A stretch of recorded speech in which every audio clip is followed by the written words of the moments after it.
Liam Harper had never imagined his life would come to this. At 42, he lay in a hospital bed, weakened by weeks of treatments and surgeries that had left his body battered and his spirit drained. A once strong construction foreman, Liam was now a shell of himself, dependent on 4 drips, oxygen tubes, and the relentless attentions of the hospital staff. His wife, Melanie, was the one constant in the chaos. She came to see him almost every day, bringing small comforts from home. A clean pair of socks, his favorite book, or a thermos of coffee she insisted tasted better than the hospital's watery version. She'd sit by his bedside, brushing his hair back and smiling softly. "You'll get through this," she'd whisper. "We'll get through this."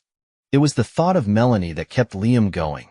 Despite the pain, the surgeries, and the endless rounds of tests, he pushed himself to recover for her, for the life they had built together over the past 12 years. But in the quiet moments, doubts began to creep into Liam's mind. Melanie had been different lately. There were times when she was distracted, glancing at her phone more often than usual. Sometimes she left early, claiming she had errands to run or work commitments that couldn't be ignored. Liam chalked it up to the stress of his illness. After all, the financial strain of his treatments and his inability to work had placed a heavy burden on both of them. Melanie had always been strong, but perhaps even she was struggling under the weight of it all. He told himself not to worry. Melanie was his wife, his partner, the love of his life. She would never betray him.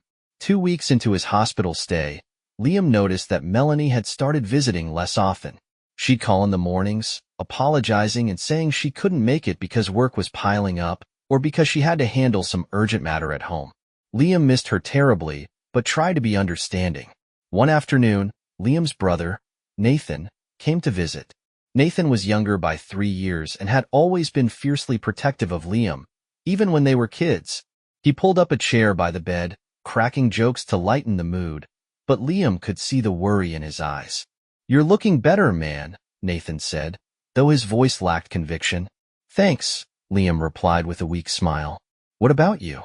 How's work?" Nathan hesitated, his usual easygoing demeanor faltering. "Work's fine," he said, then leaned forward, lowering his voice. "But there's something I need to talk to you about." Liam frowned. "What is it?" Nathan glanced toward the door, as if ensuring they were alone. "I wasn't sure if I should say anything, but it's about Melanie." Liam's chest tightened. "What about her?" Nathan pulled out his phone and handed it to Liam. "A friend of mine saw her last week. Sent me these." Liam's hands trembled as he scrolled through the photos. His breath caught in his throat when he saw the images. Melanie, sitting at an upscale restaurant, laughing with a man Liam didn't recognize. Another photo showed her holding the man's hand across the table. The final image was the worst of all, Melanie leaving the restaurant with the man, her arm linked with his. Liam felt like he'd been punched in the gut, his vision blurred, his heart pounding so hard it hurt. "No," he whispered. This can't be right." Nathan placed a hand on his shoulder. "I didn't want to believe it either, but it's her, Liam. I'm sorry." Liam stared at the photos, his mind racing. Melanie had been his rock through all of this. She had promised they'd get through it together. How could she do this to him, now, when he needed her the most? That night, Liam couldn't sleep.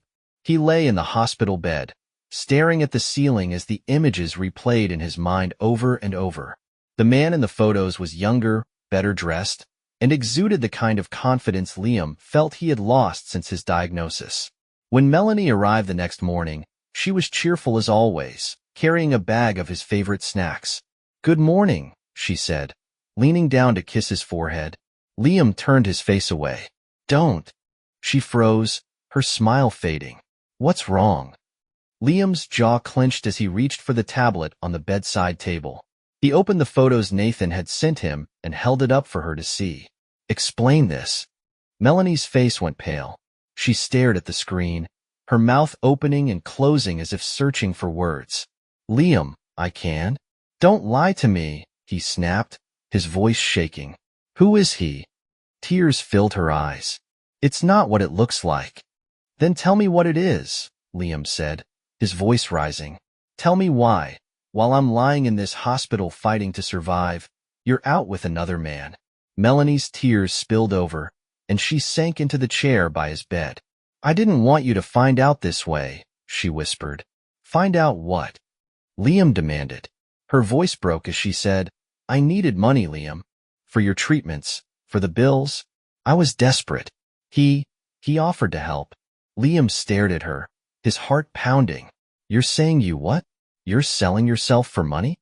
It wasn't like that. Melanie cried. He's just a friend. Someone who wanted to help. A friend? Liam laughed bitterly. Friends don't hold hands over dinner.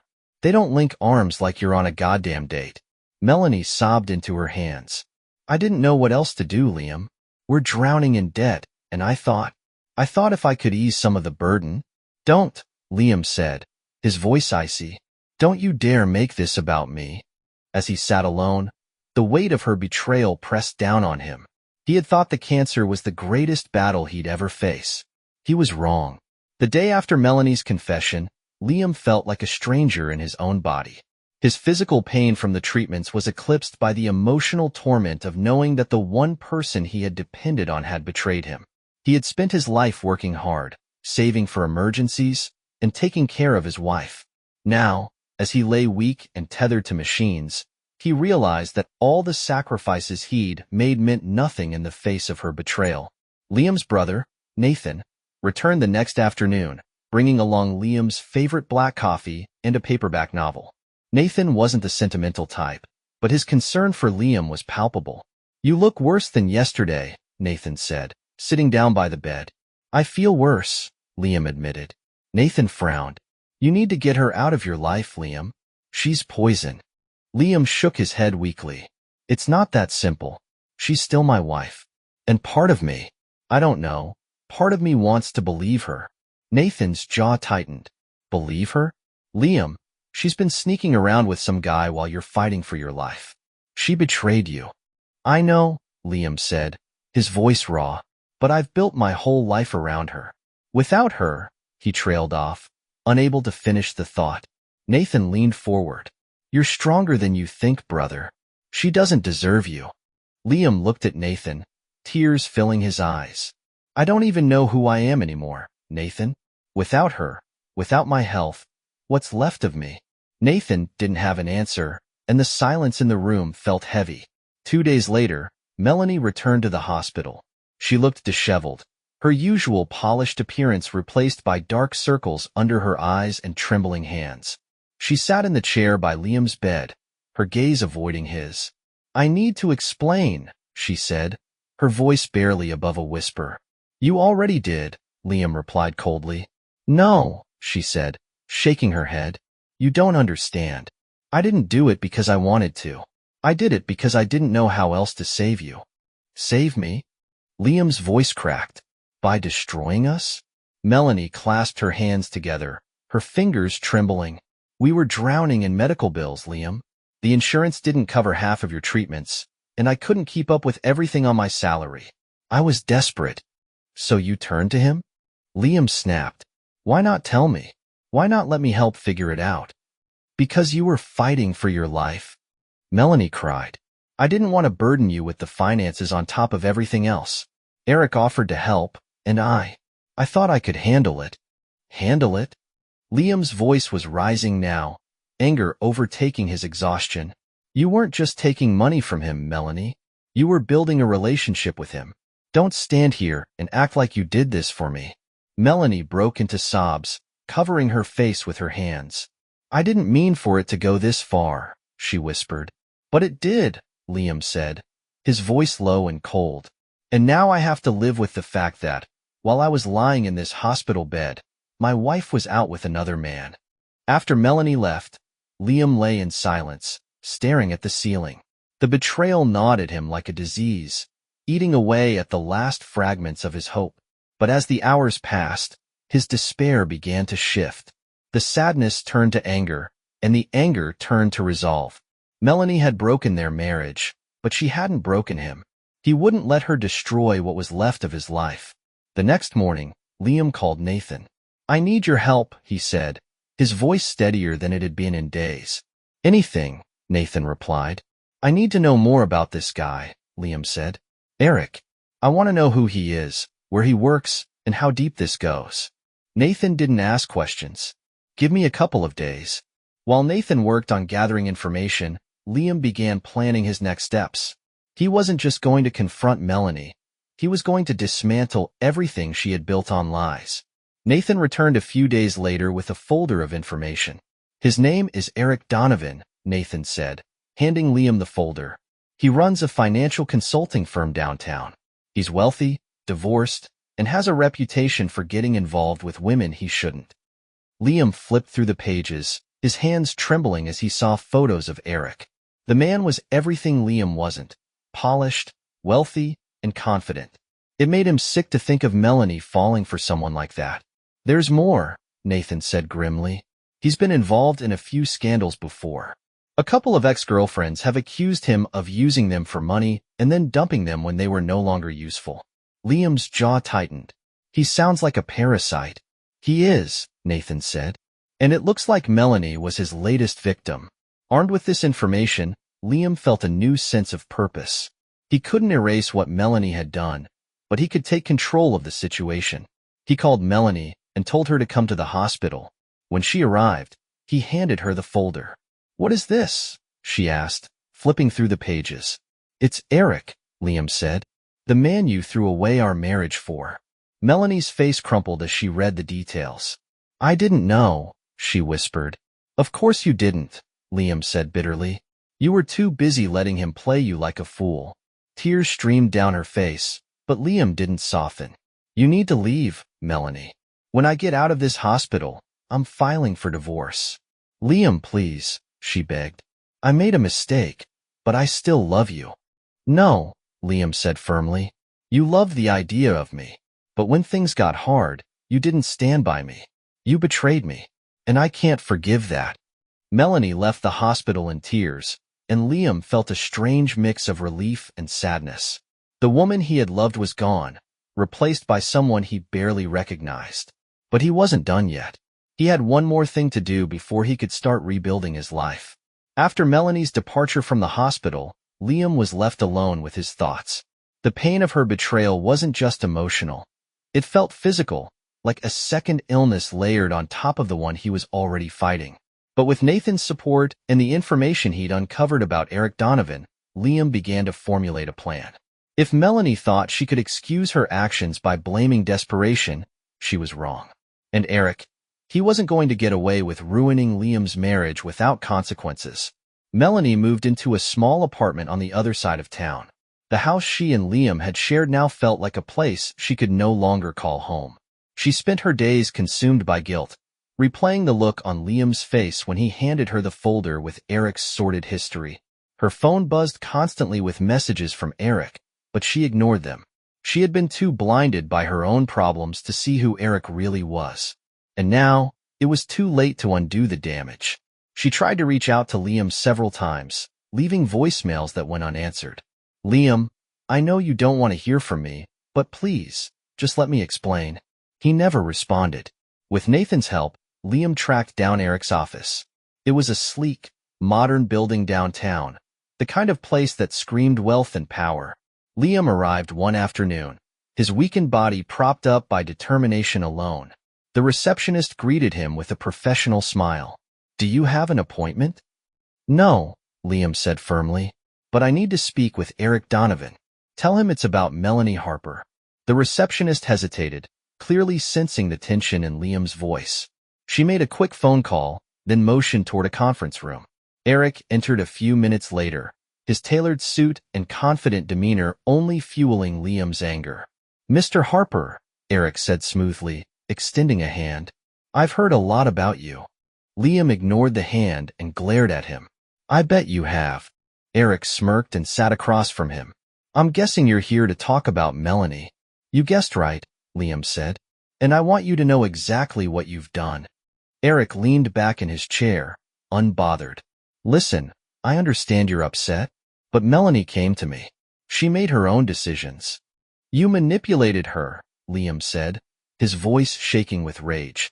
You used her when she was at her lowest, and you destroyed my marriage in the process. Eric shrugged. She was an adult. She knew what she was getting into. Liam's hands trembled as he gripped the edge of the table. You're a parasite, Eric. You ruin people's lives and walk away like nothing happened. But not this time. Eric's smirk faltered slightly. What's that supposed to mean? Liam stood, leaning on the table for support. You'll find out soon enough. Liam wasn't a man of wealth or influence, but he knew how to strike where it hurt. Using Nathan's help, he compiled everything he had learned about Eric's past affairs and financial manipulations. He created an anonymous email account and sent the information to Eric's business partners, clients, and even local journalists. The emails contained detailed accounts of Eric's behavior, including testimonies from a few of his ex-girlfriends that Nathan had tracked down. The fallout was immediate. Eric's reputation as a polished, successful businessman was shattered overnight. His clients began pulling their accounts, and rumors spread about his unethical behavior. By the end of the week, Eric's firm was in crisis mode, and his carefully curated public image was in ruins.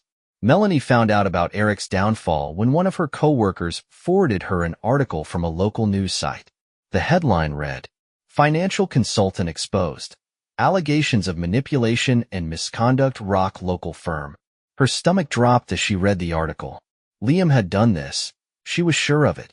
And as much as she hated Eric for what he had done, she couldn't ignore the part she had played in it. She tried calling Liam again, but he still didn't answer.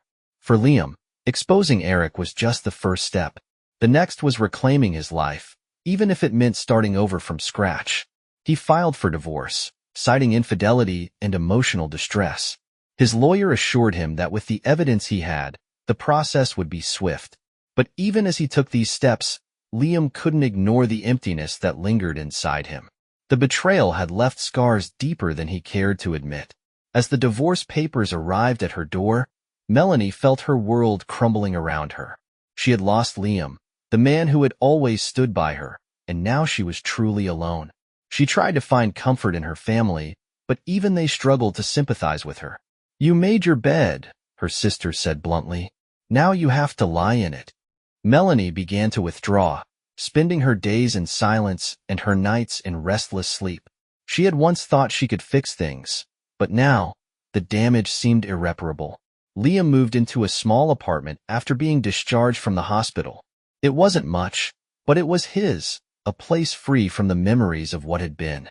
He focused on his recovery, attending physical therapy and trying to regain his strength. But no matter how hard he worked, the emotional toll of Melanie's betrayal stayed with him. He tried reaching out to new people, forming tentative friendships, but trust didn't come easily. Every interaction felt like a risk, a potential betrayal waiting to happen.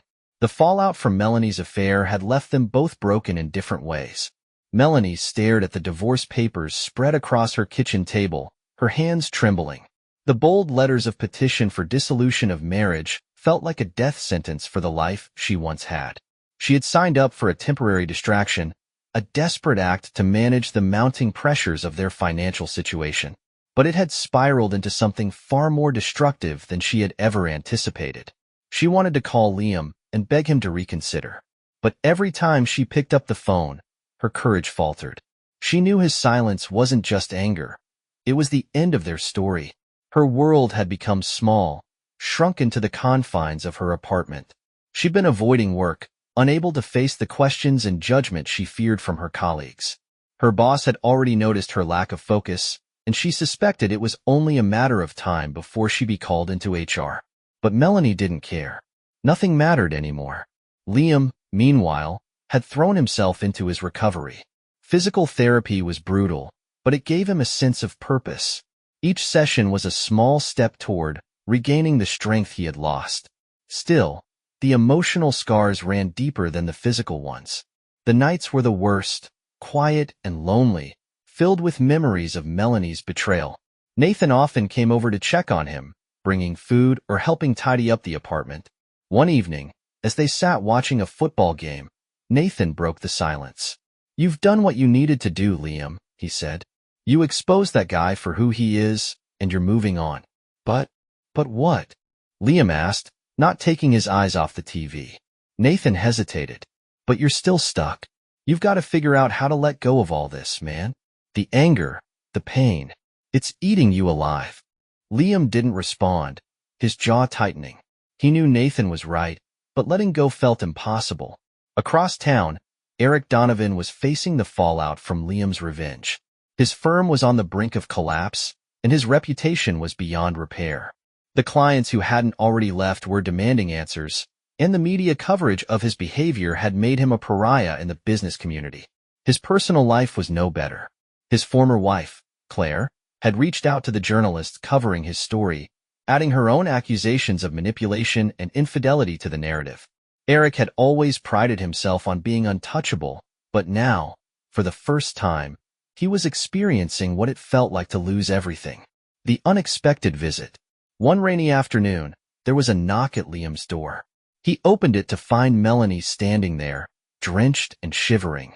"What are you doing here?" he asked, his tone colder than the weather. "I needed to see you," she said, her voice trembling. Liam stepped aside reluctantly, letting her in. She stood awkwardly in the middle of the living room, wringing her hands. "I saw what you did to Eric," she said finally. "He deserved it." "He deserved worse," Liam replied. Melanie looked down at her feet. "I know I deserve this too. The divorce, the silence, all of it. I know I ruined everything, Liam, but I just wanted you to know. I never stopped loving you." Liam let out a bitter laugh. "You have a funny way of showing it." "I was weak," she said, her voice breaking. "I let the fear and the stress get to me. I should have talked to you, trusted you. But instead, I betrayed you, and I'll regret it for the rest of my life." For a moment, Liam was silent, his eyes fixed on her. Finally, he said, "You're right. You'll regret it. But that doesn't mean I can't forgive you." Melanie nodded, tears streaming down her face. "I just needed to tell you, even if it doesn't change anything." "It doesn't," Liam said quietly. Melanie left without another word, leaving Liam to grapple with the hollow victory of her confession. As the weeks passed, Melanie's life continued to unravel. She lost her job after 2 many missed days and half-hearted attempts to stay afloat. With no income and mounting bills, she had to downsize again, moving into a dingy studio apartment. Eric, who had once promised her the world, was nowhere to be found. He had disappeared after his reputation was destroyed, leaving Melanie to face the consequences of their actions alone. Her friends had distanced themselves, and even her family had grown tired of her apologies. She was truly alone, with nothing but her regret to keep her company. Though Liam was physically improving, the emotional wounds remained. He tried to distract himself with work, hobbies, and even the occasional night out with Nathan, but nothing filled the void left by Melanie's betrayal. One night, as he sat alone in his apartment, he scrolled through old photos on his phone. Images of vacations, family gatherings, and quiet moments with Melanie flashed across the screen. For a brief moment, he allowed himself to feel the sadness he had been suppressing. But the sadness soon turned to anger, and he shut the phone off. Liam had achieved what he set out to do. He had exposed Eric, ended his toxic relationship with Melanie, and reclaimed control over his life. But the satisfaction was fleeting. His world felt smaller now, stripped of the love and trust he had once known. And while he had taken steps to move forward, he couldn't shake the feeling that part of him had been irreparably damaged. Across town, Melanie sat in her tiny apartment, staring at the divorce decree that had arrived in the mail that morning. She had signed it without hesitation, knowing that Liam deserved better than what she had given him. But as she stared at the empty walls around her, she realized that she had lost not only her husband, but also her sense of self. The weeks after Melanie's visit stretched into months, and the distance between her and Liam became insurmountable. They were legally separated now, with the finalization of the divorce only a formality. What once had been a partnership built on love and trust was now a memory, one that weighed heavily on both of them. Liam had thrown himself into physical recovery with single-minded determination. He was now able to walk without assistance, his strength slowly returning. His doctors were optimistic about his long-term prognosis, but the emotional toll of Melanie's betrayal lingered. For Melanie, life was a slow, grinding descent into loneliness. Her days were spent working a string of low-paying, thankless jobs, waitressing at a diner, stocking shelves at a grocery store, and cleaning offices late at night. Each day blurred into the next, a monotonous cycle of regret and survival. Her small studio apartment felt like a prison. The walls were bare, the furniture sparse, and the silence deafening. She no longer had friends to call or family to visit. Even her parents, who had initially been sympathetic, had grown weary of her apologies and explanations. One night, as Melanie sat on the edge of her bed, staring at an old photo of her and Liam on their honeymoon, she allowed herself to cry for the first time in weeks. "I'm sorry," she whispered to the empty room. "I'm so sorry." Months later, Liam was walking through the park near his new apartment when he spotted Melanie sitting on a bench. She looked thinner, her clothes hanging loosely on her frame, her hair tied back in a messy ponytail. She was staring at the ground, lost in thought. For a moment, Liam considered walking past without acknowledging her. But something stopped him. Despite everything, there was still a part of him that cared. Maybe not for the woman she had become, but for the person she had once been. "Melanie," he said, stopping a few feet away. She looked up, startled, her eyes widening. "Liam." They stood there in awkward silence for a moment before Melanie spoke. "You look good. Stronger." "I feel better," Liam said, his tone guarded. She nodded, her hands twisting nervously in her lap. "I'm glad. You deserve that." Liam hesitated, then sat down beside her. "How are you?" Melanie let out a bitter laugh. "Surviving. Barely. I lost my job last week. Rent's due in a few days, and I don't even know if I'll make it." Liam didn't know what to say. "I hate what I did to you," she continued, her voice trembling. "Every day, I think about it. About how I ruined everything we had." "It wasn't just you," Liam said after a long pause. "I wasn't perfect either. I let my illness take over, and I shut you out without realizing it." Melanie turned to him, tears in her eyes. "You didn't deserve what I did, Liam. You were fighting to live, and I betrayed you." Liam nodded slowly. "Yeah, you did." They sat in silence for a while, the weight of their shared history hanging between them. Finally, Liam stood. "I hope you figure things out, Melanie," he said. "But we can't go back. Too much has happened." "I know," she whispered, watching as he walked away. Thank you for listening to the story to the end. Please like, share your thoughts, and subscribe to the channel.